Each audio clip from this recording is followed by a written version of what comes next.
Welcome to the AdTech Forum.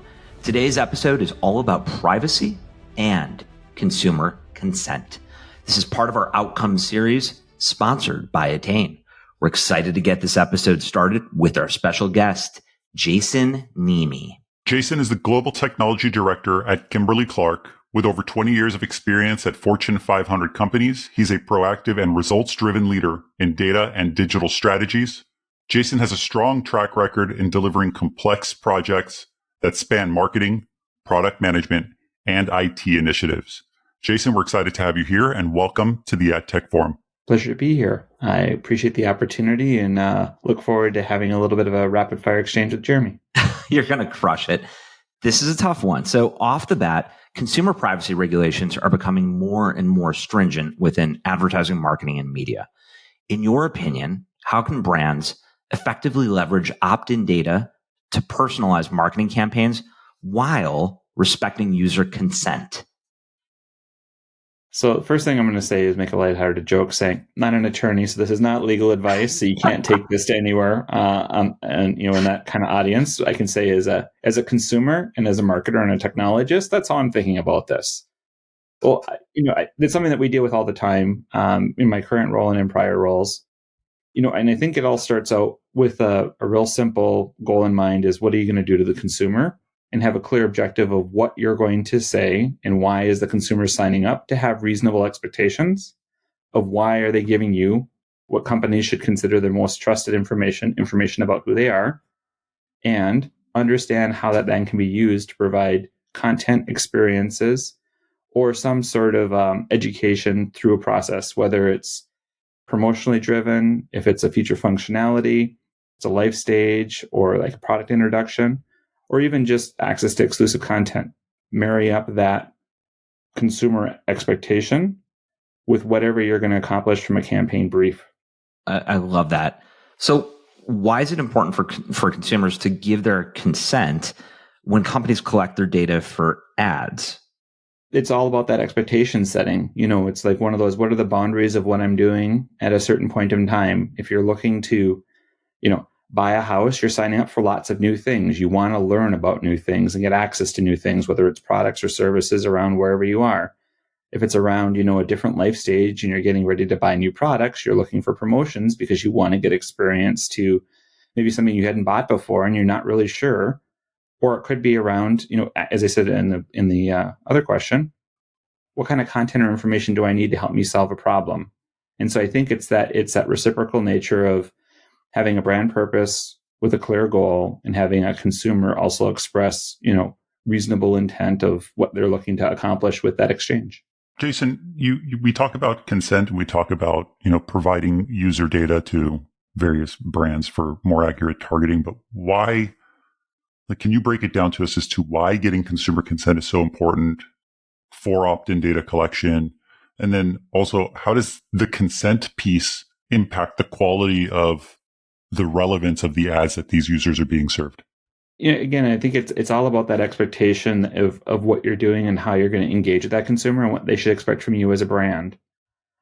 So if you think about when I actually opt in, there is a period of time from that point forward I expect to be treated with some sort of a communication. There also might be preferences associated with it. I expect to be, engaged with via WhatsApp or SMS or email or all of the above, versus potentially having, only communications from one channel. I assumed I was going to get emails, and all of a sudden now I'm getting SMS alerts, or vice versa. So if you think about just the simplicity of just that intent and respecting what a consumer is trying to convey as what their interest is and their preference, I think that's the beginning of a really good exchange. And then as you think about, as you go through whatever your script or your journey is for what that consumer is going to be getting, you have to think about what's the handoff or the end plan or the transition, so that you're not coming across as a spammer where you have to send 5 emails a week in order to hit a quota, or 10 texts because you have to be able to do something because of a contract you have with a provider.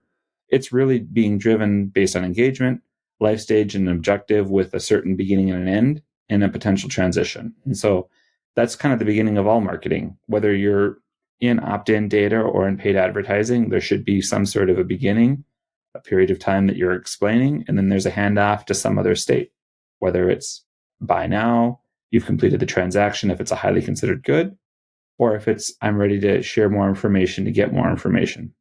How can brands use this opt-in data to craft messages and have the right creative content that really, clicks with their target audience? And then I guess like a second part to this question would be, how do we make sure that those personalized ads are ethical and respect the consumer's privacy? I think the biggest thing is the end of it, respecting privacy, is making sure that you always have the right to opt out if for whatever reason, you have to think about that. Like there should be a reason of why you're communicating in a way that makes sense. Again, back to that expectation of why the information was shared in the first place. Also recognize that as from a brand perspective or a communication campaign perspective, it's for a period of time. It's not forever. And I think understanding what those limits are for whatever your good is and what that message is, sometimes that period of relevance is a month or a year, or it could be 5 years if it's something that's for a period of time that you're looking for, nutritional ideas or a variety of different things. That could be like something that you use every week or annually or like seasonally. I think there's some boundaries around that. And the reason that it matters is, again, you don't want to come across of just using like general signals like demographic or geographic signals. Quick anecdote.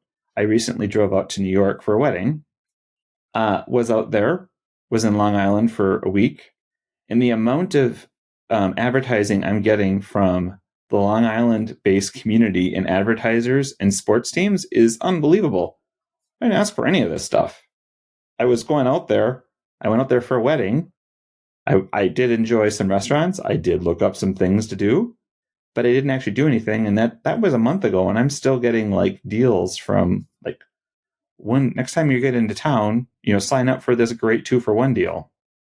If it's one of those, just getting that little bit more personalization. I think if I continually go out there multiple times, different story. It was a one-time event. And I think from an experience perspective, it's one of those, you try, period of time, understand it's relevant, but then it kind of goes away. And I think that's that time-bound nature. When you think about advertising and creative and content, let's make sure that there's boundaries associated with it.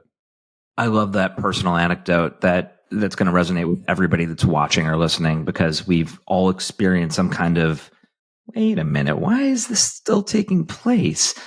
When you look ahead, just in your role at Kimberly-Clark and beyond throughout your 20 plus years of experience in our space, what emerging trends or technologies do you think are going to actually continue to shape the use of opt-in data for advertising? And how can brands just stay ahead of the curve to overall maximize their value?